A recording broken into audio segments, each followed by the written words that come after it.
Existen proyectos de Dios verdaderamente desafiantes. Usted puede ver en las redes sociales drogas, prostitución, inmoralidad, y se preguntará, ¿valdrá la pena el esfuerzo que Dios hace para rescatarlos? ¿Se podrá hacer? Hoy le quiero demostrar que Dios hace crecer el Evangelio en los lugares menos esperados. Pablo sale abrumado de Atenas, pensando que realmente es lo máximo que va a experimentar en aflicción espiritual. Pero luego conoce a Corinto, y en Corinto encuentra la idolatría más la inmoralidad. Y se pregunta uno, ¿valdrá el esfuerzo en esos lugares? Dios le apuesta a eso y envía al mismo Pablo, a Aquila y a Priscila, pero además a un hombre vehemente, a un hombre fogoso en las Escrituras, porque él quiere hacer crecer el Evangelio en los lugares que menos lo esperas. Saludos desde las montañas de Dapa. Bienvenido.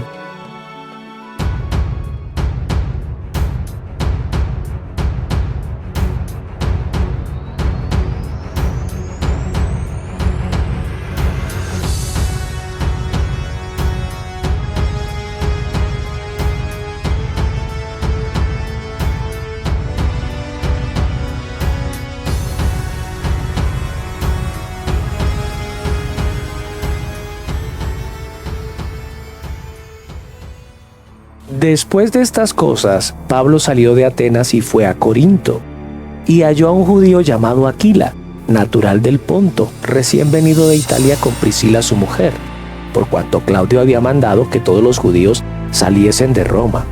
Fue a ellos, y como era del mismo oficio, se quedó con ellos, y trabajaban juntos, pues el oficio de ellos era hacer tiendas. Y discutía en la sinagoga todos los días de reposo, y persuadía a judíos y a griegos. Y cuando Silas y Timoteo vinieron de Macedonia, Pablo estaba entregado por entero a la predicación de la palabra, testificando a los judíos que Jesús era el Cristo. Pero oponiéndose y blasfemando estos, les dijo sacudiéndose los vestidos: «Vuestra sangre sea sobre vuestra propia cabeza. Yo, limpio, desde ahora me iré a los gentiles». Y saliendo de allí, se fue a la casa de uno llamado Justo, temeroso de Dios, la cual estaba junto a la sinagoga. Y Crispo, el principal de la sinagoga, creyó en el Señor con toda su casa. Y muchos de los corintios, oyendo, creían y eran bautizados. Entonces el Señor dijo a Pablo en visión de noche: «No temas, sino habla y no calles, porque yo estoy contigo, y ninguno pondrá sobre ti la mano para hacerte mal, porque yo tengo mucho pueblo en esta ciudad».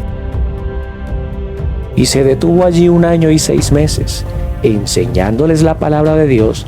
Pero siendo Galión procónsul de Acaya, los judíos se levantaron de común acuerdo contra Pablo y le llevaron al tribunal, diciendo: «Este persuade a los hombres a honrar a Dios contra la ley». Y al comenzar Pablo a hablar, Galión dijo a los judíos: «Si fuera algún agravio o algún crimen enorme, oh judíos, conforme a derecho, yo os toleraría. Pero si son cuestiones de palabras y de hombres y de vuestra ley, vedlo vosotros, porque yo no quiero ser juez de estas cosas». Y los echó del tribunal. Entonces todos los griegos, apoderándose de Sóstenes, principal de la sinagoga, le golpeaban delante del tribunal, pero a Galión nada se le daba de ello. Mas Pablo, habiéndose detenido aún muchos días allí, después se despidió de los hermanos y navegó a Siria, y con él Priscila y Aquila, habiéndose rapado la cabeza en Cencrea, porque tenía hecho voto. Y llegó a Éfeso, y los dejó allí, y entrando en la sinagoga, discutía con los judíos, los cuales le rogaban que se quedase con ellos por más tiempo, mas no accedió, sino que se despidió de ellos diciendo: «Es necesario que en todo caso yo guarde en Jerusalén la fiesta que viene, pero otra vez volveré a vosotros, si Dios quiere». Y zarpó de Éfeso. Habiendo arribado a Cesarea, subió para saludar a la iglesia, y luego descendió a Antioquía. Y después de estar allí algún tiempo, salió recorriendo por orden la región de Galacia y de Frigia, confirmando a todos los discípulos. Llegó entonces a Éfeso un judío llamado Apolos, natural de Alejandría, varón elocuente, poderoso en las Escrituras. Este había sido instruido en el camino del Señor, siendo de espíritu fervoroso, hablaba y enseñaba diligentemente lo concerniente al Señor, aunque solamente conocía el bautismo de Juan. Y comenzó a hablar con denuedo en la sinagoga. Pero cuando le oyeron Priscila y Aquila, le tomaron aparte y le expusieron más exactamente el camino de Dios. Y queriendo él pasar a Acaya, los hermanos le animaron y escribieron a los discípulos que le recibiesen. Y llegado él allá, fue de gran provecho a los que por la gracia habían creído. Porque con gran vehemencia refutaba públicamente a los judíos, demostrando por las Escrituras que Jesús era el Cristo.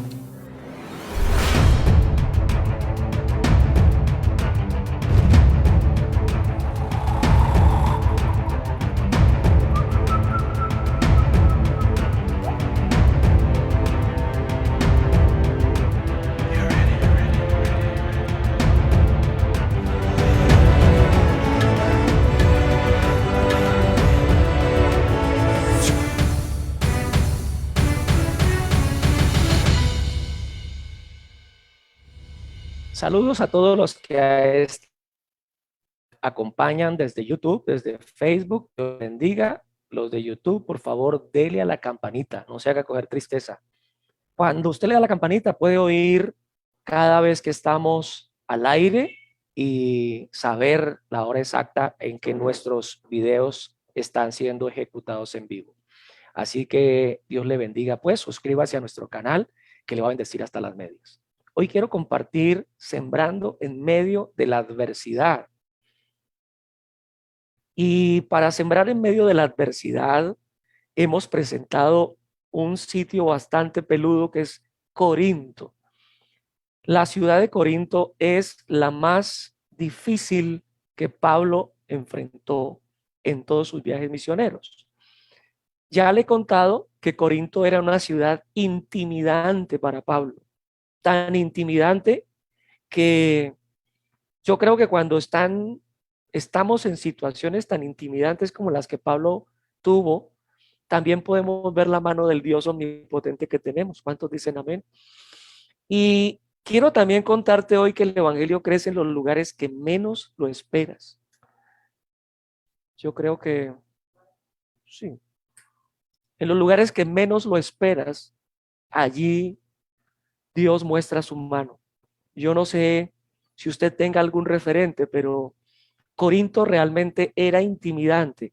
Tan intimidante que Pablo dijo de ella en la primera carta: estuve entre vosotros con debilidad y mucho temor y temblor. Usted me oyó hablar de Pablo en Atenas, y Atenas, por tanta estatua, se decía que en Atenas había más ídolos que personas.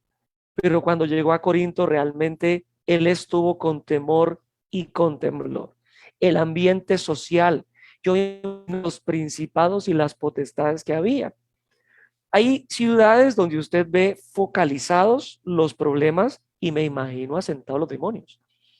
Hay focos en las ciudades donde usted puede ver en una misma calle todos los adivinos.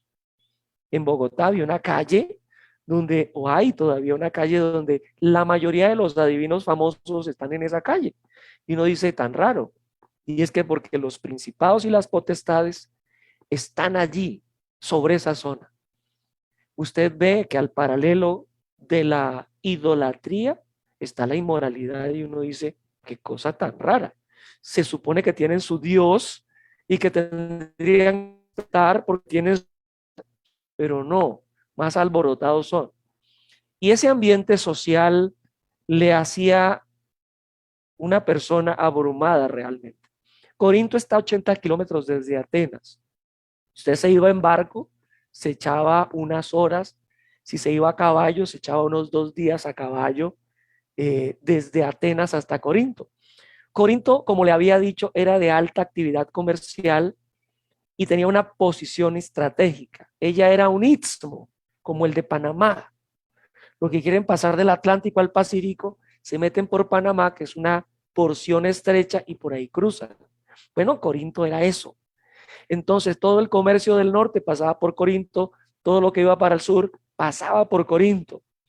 Y la ciudad de Corinto, la moderna, la de hoy, está, a ver si lo vemos ahí. No, no, no, no es. No es. Ok, ahí está. Este es el canal de Corinto. Yo se lo había mostrado la vez pasada, pero le traigo otras fotos que le van a iluminar exactamente de qué estoy hablando. Note que arriba hay un mar, abajo está el otro, y hay una rayita azul ahí que la atraviesa por esa parte estrecha. Miremos otra, aquí está más cerquita. Está el mar Jónico, el mar Egeo, y esa lineecita azul, pues por ahí pasaban los barcos. Era, en vez de dar la vuelta, se atravesaban por allí. Por supuesto, todo el comercio atravesaba por Corinto. O sea, lo que no encontraba en Corinto no lo encontraba en ningún lugar. Era muy comercial debido a esa posición estratégica. Quiero también mostrarle algunas fotos del canal de Corinto. Si alguna vez va por allá y manda una foto, aunque sea, y pastor, estoy triunfando desde allá de Corinto. No Corinto Cauca, ¿no? Me voy a embolatar. Sí. Desde Madrid, Cundinamarca, no me vaya a piratear. El Madrid que es. Ahí está la vista del canal. Miremos lo que le estaban mostrando en el mapa. Así esa tirita de por ahí se metían los barcos. Y de este lado está Cencrea. Cencrea donde Pablo se rapa la cabeza. O sea, del lado de allá, de la punta de allá, hay el puerto principal y de este lado está el otro puerto que es el que menciona la Biblia, el de Cencrea. Lo que le estoy mostrando pues son fotos de Google, ¿verdad? Y Pablo intervino y acuérdense que Galión le hizo un bochinche. Yo aquí traje la foto del sitio donde Pablo tuvo que decir, venga, fui a dar testimonio en la sinagoga, estos señores me han traído al tribunal, Galión está allí, eso se llama el bema. Cuando yo le enseño sobre el tribunal de Cristo, le digo que la palabra es bema. El tribunal era donde se galardonaban a los ganadores de los Juegos Olímpicos o los Juegos del Istmo. El Istmo es esa parte estrecha. Lo más famoso y lo más conocido en Corinto eran los Juegos Olímpicos. Recordemos que las Olimpiadas, los inventores de las Olimpiadas son los atenienses, pero en Corinto les encantaba los juegos de allá. Es más, cuando los jugaban, ellos jugaban o peleaban o corrían desnudos. Lo que se muestra en las esculturas es que ellos no tenían ropa. El cristianismo fue el que le puso ropa a los Juegos Olímpicos. Ellos corrían desnudos. Se les ponía a los ganadores una ramita de apio o de pino. Usted escogía, ¿no? Ese era el galardón. Más moderno ahora que le ponen una medalla. Pero los inventores de los Juegos Olímpicos son los atenienses y los Juegos del Istmo de Corinto. Todas las medallas pasaban por ahí. Se especula que su población era de las más numerosas. Quizá era la tercera ciudad del imperio. Todas las terceras ciudades, Cali es tercera ciudad y son gigantescas normalmente. Cali tiene 3 millones. Yo no creo que DAPA llegue a los 20,000. Tal vez, ¿no? ¿Cuánto tiene DAPA? ¿Alguien sabe cuánta población tiene DAPA? Bueno, era entre 20,000, más bien poquitos, hasta 300,000. La mayoría de los comentaristas dicen que era llegando a los 300,000. Y era la tercera ciudad tan grande como Roma, tan grande como Alejandría. Era cosmopolita, de auge comercial, de muchas razas. Habían muchas nacionalidades diferentes, llegaban un montón de gente. Y las Olimpiadas eran pues cada 4 años, creo. El mismo sé que eran cada 2 años. A ellos les encantaba eso. Y aquí tengo algún objeto. Este es un camafeo. No sé por qué se llama tan feo ese nombre de ese objeto, pero es el camafeo. Y este camafeo era de los juegos del Istmo. Por supuesto, lo que ve allí son dioses. Poseidón, el popular, el hijo de el Aquaman es creo el hijo de Poseidón. No estoy tan informado con el asunto, pero hoy se quiere rescatar un poquito con los Avengers y todos estos eh, eh, de DC Comics y Marvel, se quiere rescatar un poquito los dioses. Y aquí tenemos a Poseidón, el dios de los mares, en esa joya, ¿no? Que se llama un camafeo. Aquí tenemos una caricatura ya más moderna de 1850, donde se ve a Tito Quincio restaurando la libertad de las ciudades griegas en los juegos sísmicos. Ístmicos porque Corinto era un istmo como el de Panamá. Y tenían lugar en primavera.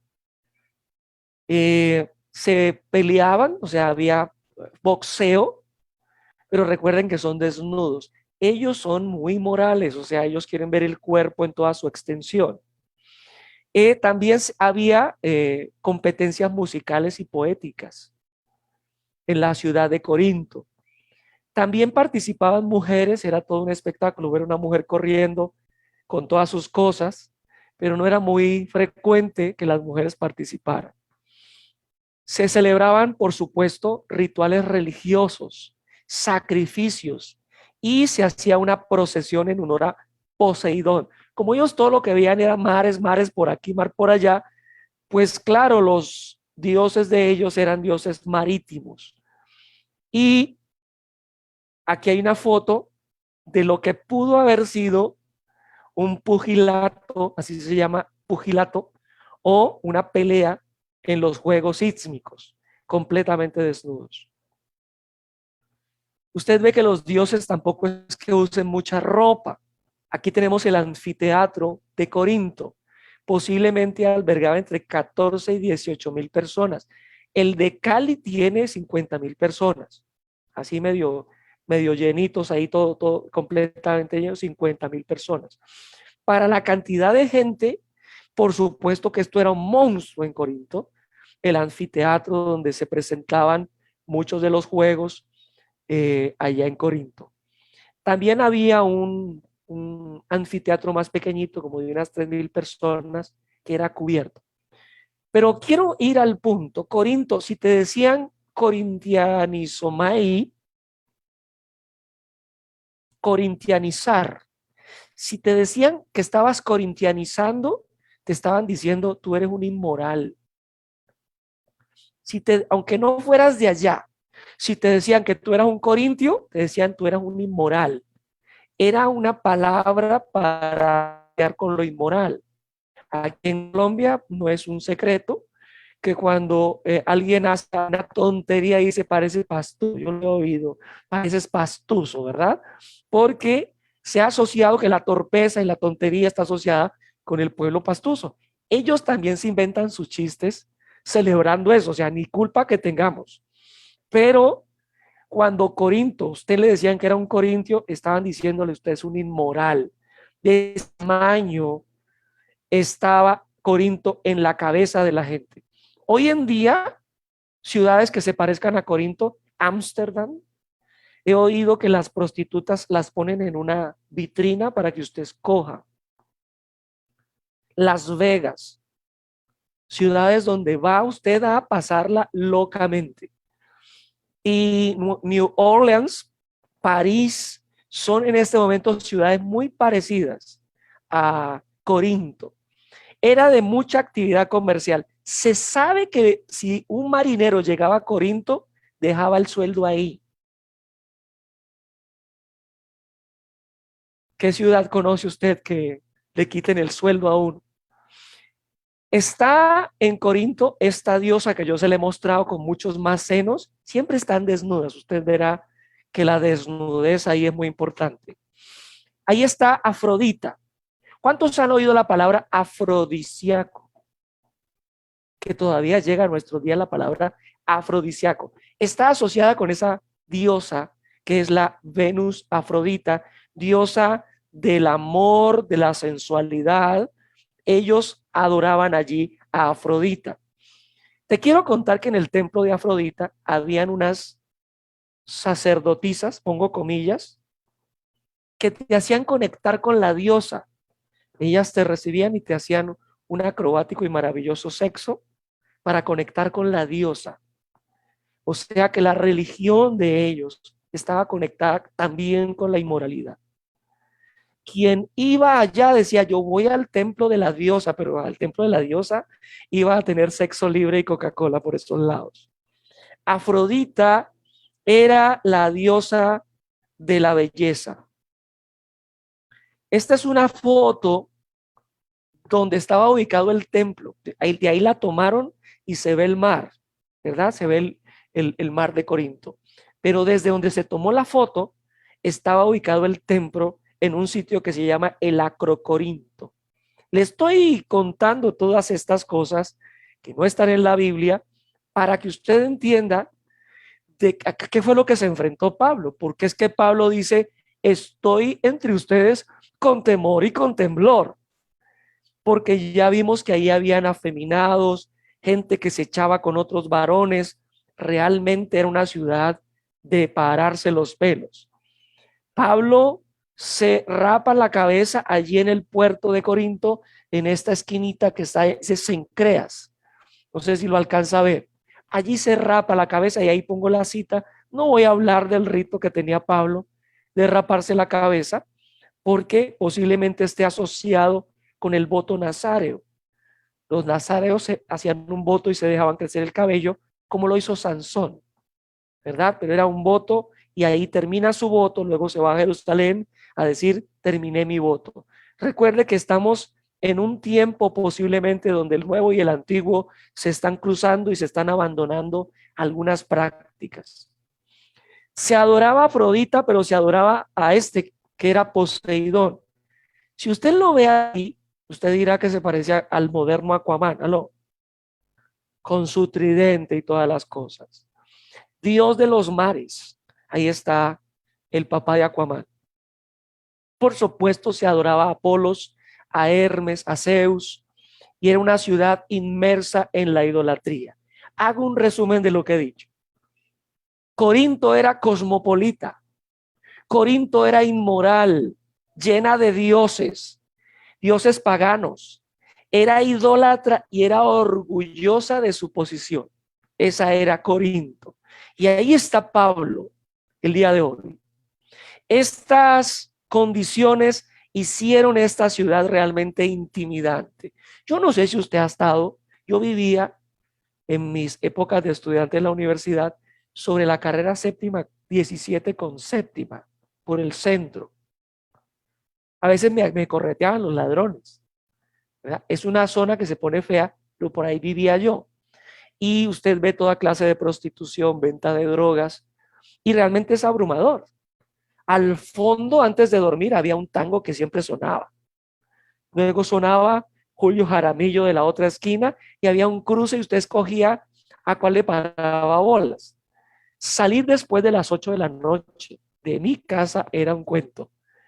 Yo me imagino que Pablo, al pasar por Corinto, veía todas esas cosas abrumadoras, porque él dice, estuve entre vosotros con debilidad y mucho temor y temblor. ¿Qué habrá visto entonces? Y curiosamente, la iglesia, en vez de evangelizar al mundo, Corinto la estaba mundanalizando. ¿Usted entiende eso? La iglesia tenía que evangelizar al mundo, no el mundo mundanalizar. Y en Corinto estaba pasando eso. La iglesia estaba recibiendo toda esa gente en la iglesia. O sea, ahí llegaban homosexuales, o ahí llegaban prostitutas, ahí llegaba una cantidad de gente tan rara que realmente la iglesia era más mundana que evangelizada. Se veían esos choques. Yo le conté la semana pasada que ahí había un pecado que ninguno se le había ocurrido hacer, que era acostarse con la madrastra. Uno de los que estaba ahí tenía amoríos con la madrastra. Y Pablo, escandalizado, dice: "No, por favor, ¿qué es esto?". Y eso es lo que hace a Corinto una ciudad realmente intimidante. Ahí se conocen Aquila, Priscila y Pablo. Recordemos, lo habíamos dicho, ellos hacían carpas, se conocieron, trabajaron juntos, y Pablo nos enseñó a trabajar en el servicio pasado. Porque os acordáis, hermanos, de nuestro trabajo y fatiga, cómo trabajando de noche y de día, para no ser gravosos a ninguno de vosotros, os predicamos el evangelio de Cristo. O sea, Pablo no pudo recibir una ofrenda allí porque la gente allí criticaba eso.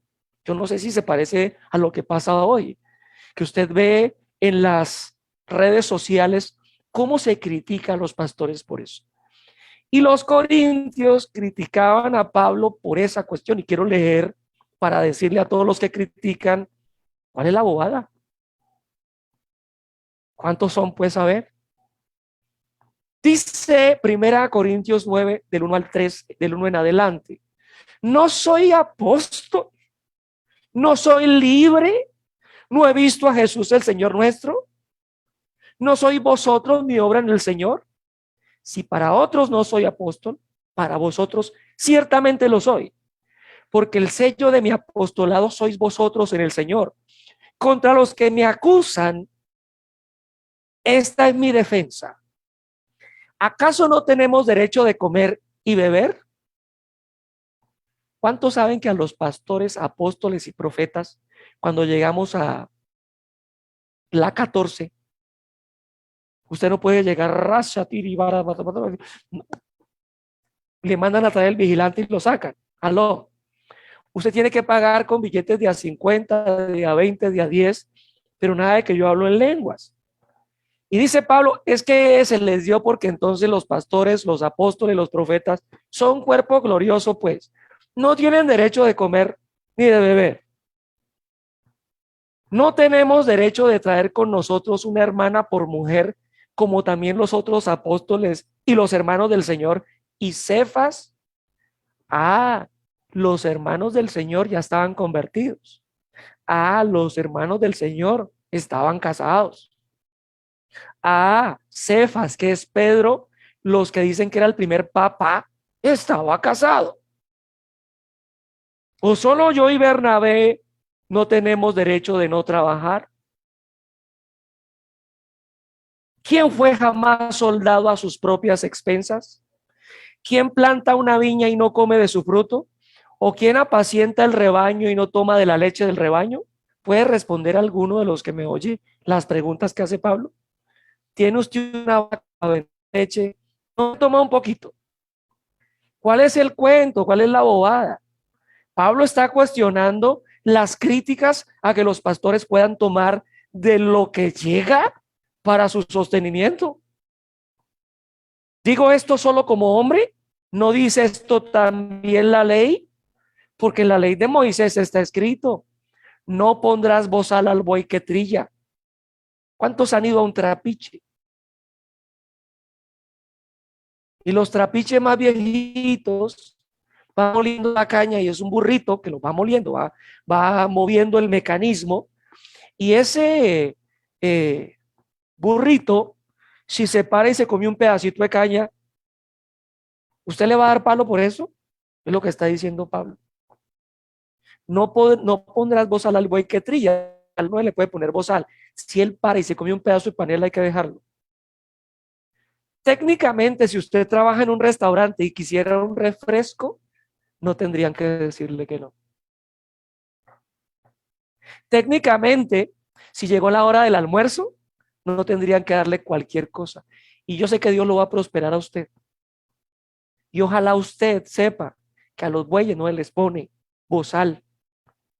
Como que ellos nos están limpiando la mesa, atendiéndonos los clientes, barriéndonos los desórdenes, y no van a poder comer un pedacito de lo que se está produciendo. ¿Le habla esto? Verso 10, o lo dice enteramente por nosotros. Pues por nosotros se escribió, porque con esperanza debe arar el que ara, y el que trilla con esperanza debe recibir del fruto. Si nosotros sembramos entre vosotros lo espiritual, es gran cosa si segaremos de vosotros lo material. ¿Cuál es el cuento? Si le estamos, jefe mío, haciendo ganar, será mucho pedir que me dé un refresco para esta sed tan tremenda. Yo soy el que está haciendo las labores del buey. Será mucho pedir, si yo le siembro lo espiritual como pastor, pedirle de vuelta lo material, si le siembro lo espiritual. Es lo que está preguntando Pablo. Técnicamente no debiese haber crítica por eso. Si otros participan de este derecho sobre vosotros, ¿cuánto más nosotros? Pero no hemos usado de este derecho, sino que los aportamos todo por no poner ningún obstáculo al evangelio de Cristo. Pablo dice, pues no me traigan su ofrenda. Eso es lo que está diciendo en el fondo. No me traigan su ofrenda, dice Pablo. No quiero poner obstáculo. Si por traerme la ofrenda se va a impedir que se reciba el evangelio, pues no la traiga. ¿No sabéis que los que trabajan en las cosas sagradas comen del templo y que los que sirven al altar del altar participan? Así también ordenó el Señor a los que anuncian el evangelio que vivan del evangelio. Aló. Ahí dice que tenemos derecho de vivir del evangelio. Pero yo de nada de esto me he aprovechado, ni tampoco he escrito esto para que se haga así conmigo, porque prefiero morir antes que nadie desvanezca esta mi gloria. Pues si anuncio el evangelio, no tengo por qué gloriarme, porque me es impuesta necesidad. Y ay de mí si no anunciar el evangelio, por lo cual si lo hago de buena voluntad, recompensa tendré, pero si de mala voluntad, la comisión me ha sido encomendada. ¿Cuál pues es mi galardón? Que predicando el evangelio presente gratuitamente el evangelio de Cristo para no abusar de mi derecho en el evangelio. Pablo dice, tengo derecho, pero como veo que tropiezan con eso, no me lo traigan. Le los doy gratis. Pero usted ve que el evangelio nos da un derecho sobre ese dinero. Gracias, Señor. Usted tendría que honrar a los pastores en sus iglesias. No, pastores, que esa iglesia es muy grande. ¿Y qué? Si comes de lo que el tipo te sirve en el altar, grande tendrías que hacer tu aporte. Pastores, que es muy pequeñita, alguno me salió una vez así. Se congregaba en una iglesia grande y vino y me trajo el diezmo. Y ¿usted por qué me trae el diezmo si usted no es mi discípulo? Lléveselo allá a su pastor. No, es que él ya tiene bastante. Le digo, no, usted congrega ya. ¿Qué le pasa? Hay gente que hace locuras. No es así. Usted, si hay una palabra en un altar que le nutre y que le bendice, por favor participe. Yo sé que no voy a oír muchos amén. ¿Valdrá el esfuerzo que Pablo está haciendo? ¿Valdrá la pena? Llegó a Corinto a traerles libertad, salvación, sanidad, y lo que recibe es un montón de crítica. Usted dirá, pastor, ¿no se cansa de tanta criticadera de la gente? Yo le pregunto hoy con esto que ha oído, ¿valdrá la pena el esfuerzo? Si yo le predico lo que le predico, ¿ha valido la pena en usted? ¿Usted sigue siendo el mismo gritón, el mismo ladrón, el mismo patiloco? ¿Sigue siendo igual? Porque el esfuerzo es grandísimo. Y siempre fue una pelea predicar para Pablo. Había gente con celos, contradiciendo y blasfemando. Luego dijo, pues me voy para otro lugar. Y allá en ese otro lugar había mujeres levantadas contra Pablo. Las instigaron para que lo atacaran. Hubo persecución y los expulsaron de esa ciudad. Y si no era suficiente, se van para Iconio.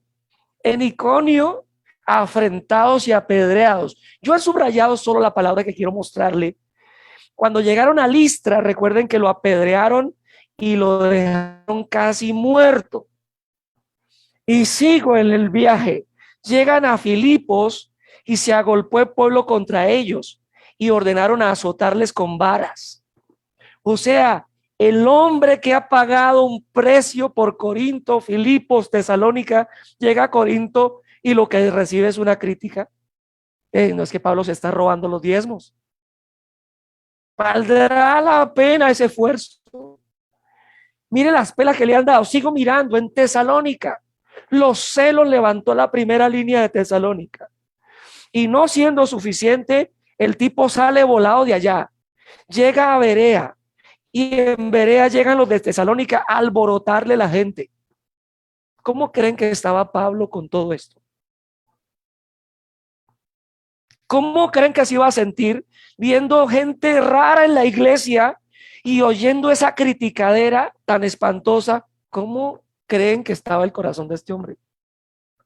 Vuelto nada, cierto, tenía que decir, estoy con temor y temblor aquí. Recuerde que en Atenas fue donde mejor le fue hasta ese momento, porque se burlaron nada más. ¿A cuánto les gusta que se burlen? No, yo no levanto la mano, a mí no me gusta. A veces uno oye la burla, él lo despidieron de Atenas en burla. Y cuando llega a Corinto, hay gente que se le opone y blasfema. Llegado a este punto, dígame usted, ¿valdrá la pena el esfuerzo que Pablo hace? Desde que salieron las cosas, solo era pelear y pelear. A este punto es normal que no quiera hablar. ¿A usted le gustaría la burla y esas cosas? Mire, llegó el momento en que Pablo le dio miedo ya predicar el evangelio. Y Dios tiene que aparecérsele en un sueño y decirle, entonces el Señor dijo a Pablo en visión de noche, no temas. ¿Por qué creen que le dice no temas? ¿Por qué creen? Porque estaba temiendo. Si no, habla y no calles, porque yo estoy contigo y ninguno pondrá sobre ti la mano para hacerte mal, porque yo tengo mucho pueblo en esta ciudad. Y uno dice, oh, por Dios, pastor, usted acaba de pintar un Corinto negro y me está diciendo que Dios le dice a Pablo, siga hablando, que la gente se está convirtiendo. En el lugar menos pensado, el evangelio está haciendo su obra. No se alegra por eso. Y él, claro, de tanta criticadera, a veces uno oye más esa voz, pero Dios le dice, no, basta, levántese, anímese, no tema, yo estoy con usted. Y cada vez que alguien le vaya a poner la mano, se la va a ver conmigo. ¿Cuántos les gustaría que Dios les dijera, fresco alivio, el que se mete contigo, se mete conmigo? ¿Aló? Siga hablando, no pare, no calle. Y dice que en el peor lugar de la tierra, dice Dios, mucho pueblo, en una ciudad idólatra, inmoral, mucho pueblo, pastor. Sí, y además le dice, siga hablando, nadie lo va a tocar. Dios se lo promete. Y claro, como lo llevan ante el tribunal donde Galio, y Dios le prometió que nadie lo iba a tocar, le tocó al pobre Sóstenes. Cogieron al pobre Sóstenes y allá enfrente del tribunal le dieron tremenda garrotera. Pablo, yo me imagino que veía desde donde Galio estaba diciendo, bruto, esa pelea era para mí. Pero Dios le dijo, tranquilo, yo estoy con usted, siga hablando, porque el evangelio crece en medio del lodazal más espantoso. No pare de hablar sus palabras. Santo es el Señor. Entonces le pregunto, ¿vale la pena el esfuerzo? Sí, sí. En medio de la adversidad, así se llama mi prédica de hoy. En medio de la adversidad, anímese, siga dando testimonio, siga dando testimonio. Y como de ahí para arriba le prometieron que ya no más, no lo iban a tocar, él se va porque de todas formas hay oposición y llega a Éfeso. Y en Éfeso le va mejor. Y la gente, dice el verso 20, los cuales le rogaban que se quedase con ellos por más tiempo, mas no accedió. Ellos querían estar con Pablo. Y ahí termina Pablo su segundo viaje misionero. Él se despide de ellos y les dice: es necesario que en todo caso yo guarde en Jerusalén la fiesta que viene, pero otra vez volveré a vosotros si Dios quiere. Diga conmigo, si Dios quiere. Otra vez, si Dios quiere. ¿A usted qué le dice el si Dios quiere? No, yo le llego por allá, si Dios quiere. Usted ha oído esa expresión muy cristiana, pero eso no vale nada en su boca. Eso es un cliché en la boca suya. Ya se volvió tan común que usted de todas formas, quiera o no quiera a Dios, usted va para adelante.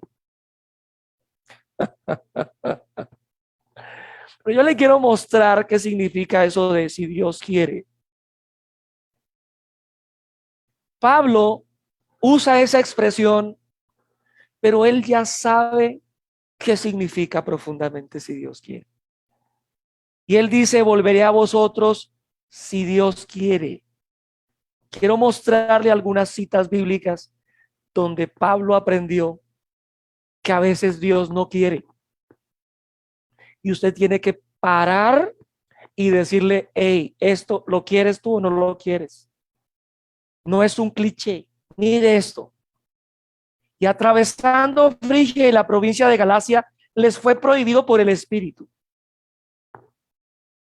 hablar la palabra en Asia. Usted dirá: pero iban a hablar la palabra. Sí, pero Dios no quería. No iban a hacer nada malo. Dios no quería.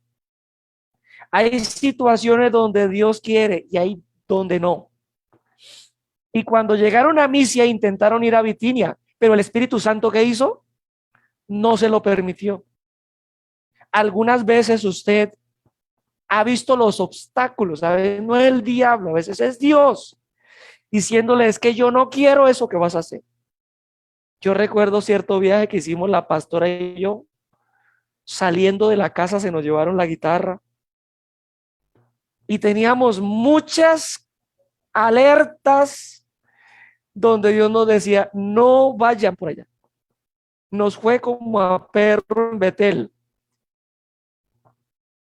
Hay cristianos que planifican como les parece, pero Pablo ya sabe que hay sitios donde Dios no quiere. Mire lo que le pasó, lo que dice Santiago al respecto. Vamos ahora, los que decís: hoy y mañana iremos a tal ciudad y estaremos allá un año y traficaremos y ganaremos, cuando no sabéis lo que será mañana, porque ¿qué es vuestra vida? Ciertamente es neblina que se esparce por un poco de tiempo y luego se desvanece.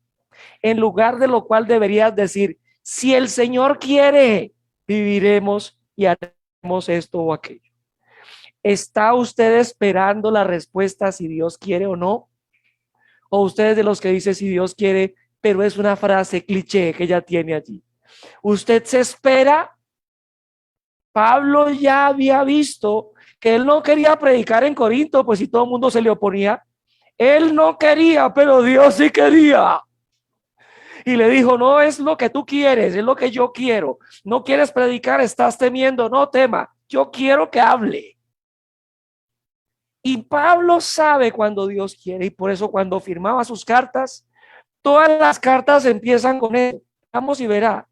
Pablo, la primera de Corintios empieza diciendo: Pablo, llamado a ser apóstol de Jesucristo o sea, él dice: si no es la voluntad de Dios, pues no sería apóstol. Mire esta otra, en la segunda: Pablo, apóstol de Jesucristo por la voluntad de Dios.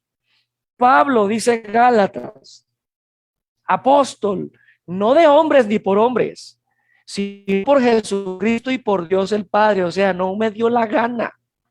No es que yo hago lo que quiero. Pablo ya aprendió que donde Dios quiere, a veces yo no quiero. Pero cuando él dice hágale, hágale. Pablo, Efesios, empieza diciendo eso: apóstol de Jesucristo por la voluntad de Dios. Él llegó a Éfeso por la voluntad de Dios. En Colosas, Pablo, apóstol de Jesucristo por la voluntad de Dios, le escribe a Timoteo y le dice: Pablo, apóstol de Jesucristo por mandato de Dios. Pablo, apóstol de Jesucristo por la voluntad de Dios. La carta a Filemón él termina diciendo, estoy prisionero de Dios, prisionero de Cristo. O sea, él estaba en la cárcel y decía, de aquí no me saca sino Dios. Yo estoy en la cárcel y tengo que estar acá. Hay situaciones por las que tienes que pasar porque Dios así lo quiere. Y él escribe desde la cárcel diciendo prisionero, pero no dice prisionero del sistema, prisionero de Roma, prisionero de Jesucristo. Él sabe que si Dios lo quiere sacar, lo saca. ¿Cuántos se acuerdan en Filipos? Comenzó a cantar y lo sacó. Pero cuando le tocó ir a la cárcel y estarse allá, dijo, no, estoy en la cárcel por la voluntad de Dios. Dios nos saca, preciosos. Es su voluntad. Santo Señor. Y hay una idea con la que quiero cerrar. Todos necesitamos edificación. Voy a repetirlo. Todos, apóstoles, pastores, maestros, el recién llegado, todos necesitamos ser edificados. Pablo, por supuesto, se quiere ir de Corinto. Dice que salió recorriendo por orden la región de Galacia y de Frigia. Comienza el tercer viaje misionero. Pero la motivación de Pablo dice ahí, confirmando a todos los discípulos. Pablo sabe que cuando uno está recién llegado al evangelio necesita que lo instruyan, aló, que le enseñen a orar, aló. Uno necesita guía. Y Pablo se va en su tercer viaje misionero a confirmar a la gente que había ganado. Y siempre tenía ese impulso en el corazón. El día que se separó de Bernabé, la separación fue por lo mismo. Él quería confirmar a los hermanos que habían ganado. En el corazón de todo pastor está eso. No crean que la batalla nuestra durante la pandemia no fue eso. Estar encerrados sin poderlos edificar para nosotros era abrumador. Luego tener que acostumbrarnos a no abrazarlos. Eso fue abrumador. Porque una manera nuestra de dar cariño era tocarlos, abrazarlos, bendecirlos. Era una batalla. Y Pablo tenía esa batalla como pastor porque él sabía que todos necesitamos ser edificados. ¿Aló? Y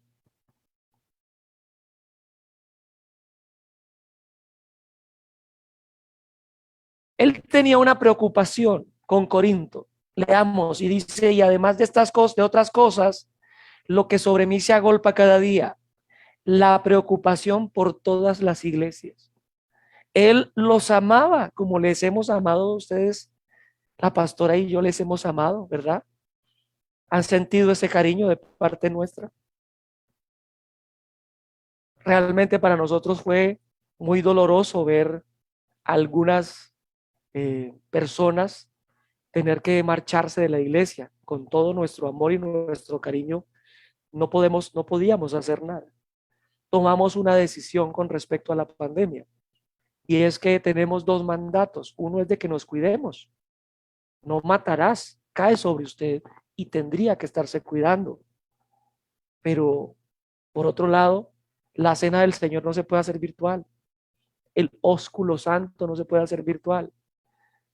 Es decir, la batalla era fuerte porque algunos cayeron en depresión y tristemente a veces no podíamos por el Zoom ver que una persona estaba descompuesta del otro lado de la cámara y no poder ayudar.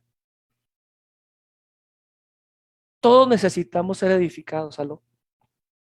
Yo le quiero preguntar todavía frente a la posición de los pastores que hacemos un esfuerzo por edificarlos a todos, ¿usted sigue criticando? A pesar del esfuerzo que nos ve hacer, sigue con la criticadera, usted sigue buscando pareja en el mundo, porque sería muy triste que estemos expuestos a la crítica, a que nos traten como nos tratan y usted siga en la misma. Sería muy triste. ¿Sigue votando por sistemas socialistas usted? ¿Todavía sigue criticando nuestra labor en el Señor. Pablo se sentía débil con tanta criticadera. Y usted necesita tomar algunos buenos consejos de esta enseñanza de hoy. Quiero presentarle ese primer consejo. Tiene que congregarse. Firmemente congréguese. Porque es la manera que tenemos de hacerle un primer acercamiento para que se edifique. Congréguese. La Biblia es clara con eso. Nada de que estoy cansado, que no. Le aseguro que usted puede hacer el esfuerzo. Aló. Dice Hebreos 10, 24 al 25.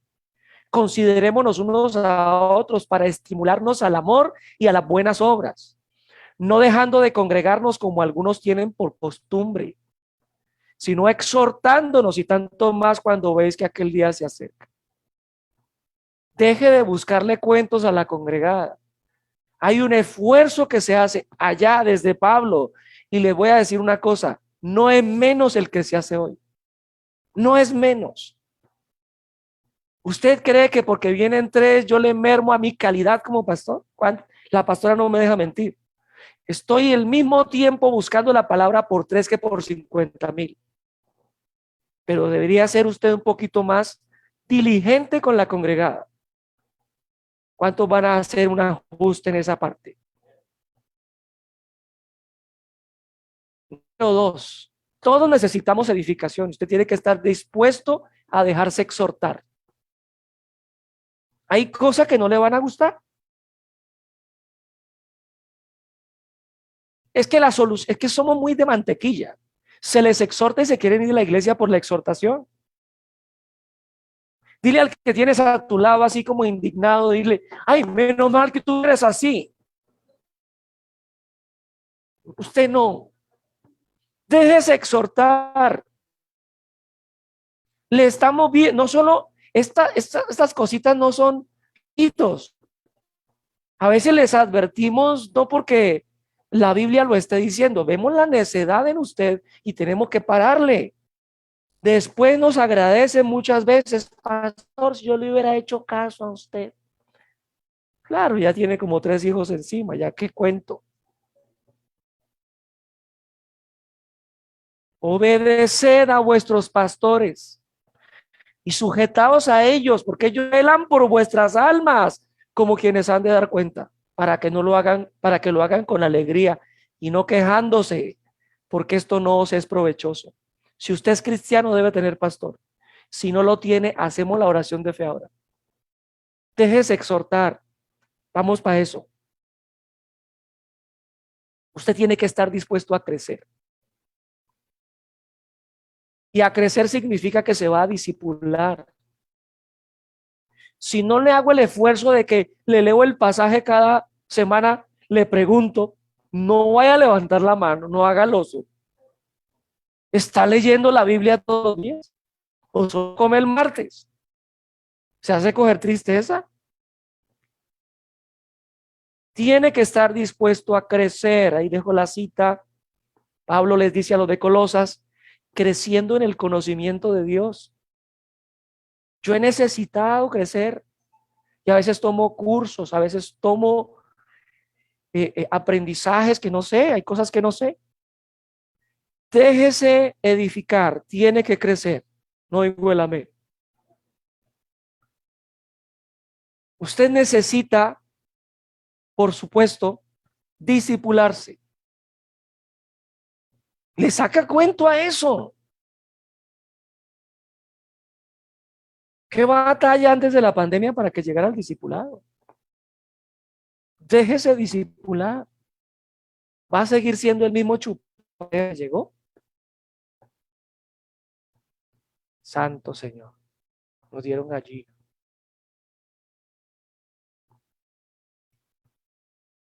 Todos necesitamos ser edificados.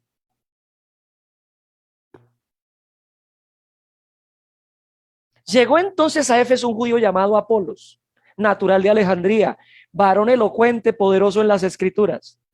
Este había sido instruido en el camino del Señor y siendo de espíritu fervoroso, hablaba y enseñaba diligentemente lo concerniente al Señor, aunque solamente conocía el bautismo de Juan. Escuche las características de este hombre: fervoroso, elocuente, diligente, tenía retórica. Cuando la gente lo oía, la gente quedaba mirando lo que él decía, pero tenía un problema: no se las sabía todas. Aló, necesitamos ser edificados todos. Y Priscila y Aquila, ¿cuántos se acuerdan que ellos eran un par de obreros? Ellos hacían carpas con Pablo. Lo ven en la sinagoga un día hablando y comenzó a hablar con denuedo en la sinagoga. Pero cuando le oyeron Priscila y Aquila, le tomaron aparte y le expusieron más exactamente el camino del Señor. O sea, el que tenía más retórica, más verbo, necesitaba ser edificado. Y lo curioso es que el par de obreros sí se la sabían porque habían estado con Pablo y lo edifican. Y usted necesita ser como este hombre, enseñable. Aló. El tipo venía de Alejandría. El tipo venía de la mejor y más culta de las ciudades del imperio. La biblioteca más grande estaba en Alejandría y necesitaba edificación. Usted necesita ser enseñable. Algunos son como mulas viejas que no hay lazo que los arrastre, como rey viejo que no aceptan amonestación. Necesita ser enseñable. ¿Cuántos reciben esta amonestación de hoy? Van a leer su Biblia y van a ser como Apolos. Hay gente en la Biblia que no se dejaba enseñar. Aquí hay uno, mire, tiene un nombre así como para que usted le ponga a su nieto ese nombre: Diótrefes. Yo he escrito a la iglesia, pero Diótrefes, al cual le gusta tener el primer lugar entre ellos, no nos recibe. Le gustaba figurar, y yo espero que esta noche, en el nombre del Señor Jesús, usted reciba de este capítulo la edificación que necesita. Necesitamos todos ser edificados.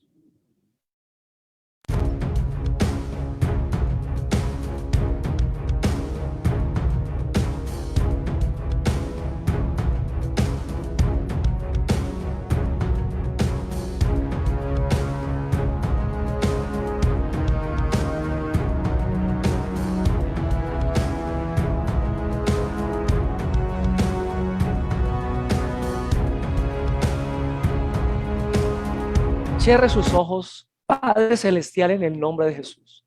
Recibo la edificación de mi pastor. Recibo la edificación de mi iglesia. Tú me has puesto en un lugar para que yo crezca.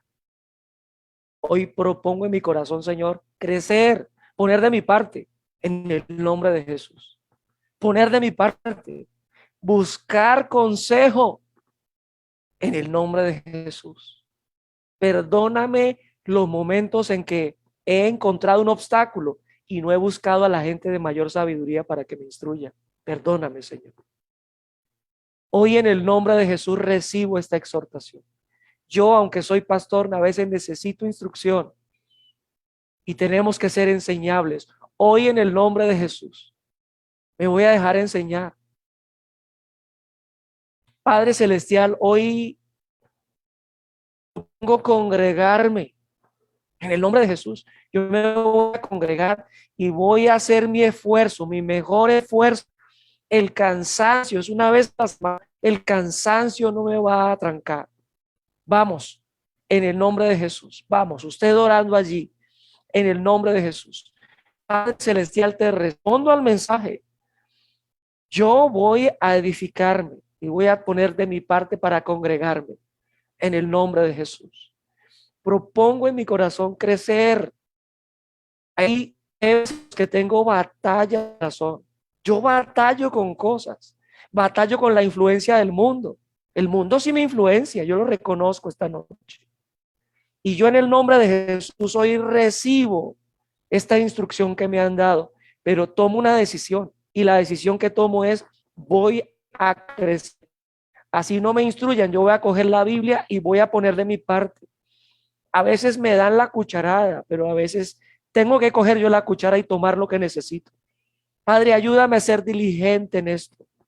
Perdona mi negligencia, Señor. Mi negligencia, me he enredado con cosas del mundo como Corinto. Y hoy en el nombre de Jesús te pido, ayúdame a tener un espíritu enseñable en el nombre de Jesús. Gracias, Señor, por lo que estás haciendo en mi vida. Prometo, Señor, darte la gloria y la alabanza solo a ti, en el nombre poderoso de Jesús. Amén.